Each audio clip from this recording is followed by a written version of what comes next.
آثار وخيمة جراء أحداث مسبيرو الدامية، فالسيارات المحترقة وغيرها مما خلفه العنف لا يزال في المكان، غير أن حركة المرور انتظمت في محيط المنطقة التي يشوبها هدوء حذر مع وجود أمني مكثف.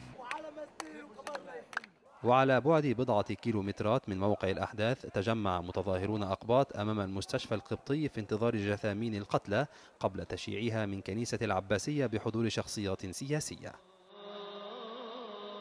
المجمع المقدس أعلى سلطة في الكنيسة الأرثوذكسية برئاسة البابا شنودة الثالث أصدر بيانا أكد فيه على رفض العنف ونبذ الطائفية.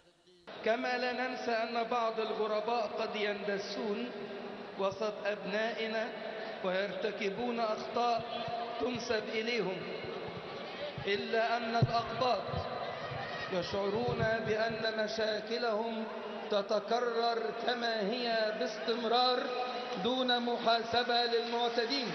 واعتبرت مشيخة الأزهر ما حدث صدمة للضمير الوطني.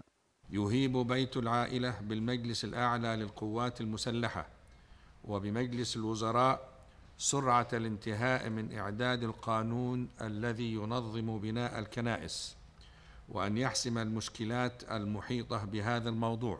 أما المجلس العسكري فكلف الحكومة بسرعة تشكيل لجنة لتقصي الحقائق واتخاذ الإجراءات القانونية الرادعة لكل من يثبت تورطه في الأحداث بالاشتراك أو التحريض.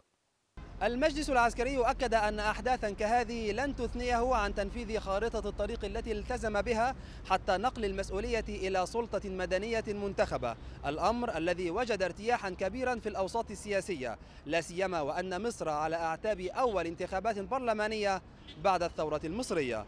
توفيق أحمد، تلفزيون دبي، القاهرة.